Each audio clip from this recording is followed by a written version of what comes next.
இது ரமலான் மாதம். இன்னும் சூரியன் உதிக்கவில்லை. அம்மா எல்லாருக்கும் சஹர் உணவு தயார் செய்கிறார்.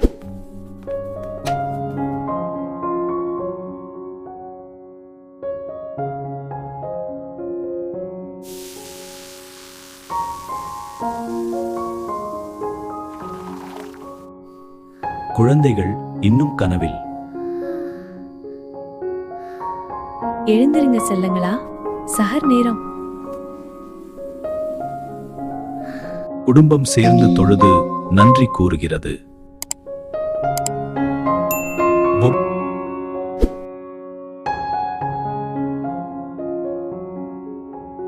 அன்புடன் சாப்பிட்டால் சஹர் உணவு இன்னும் ருசிய. இது ரமலானின் உண்மையான அழகு. குடும்பம், அன்பு, நன்றி.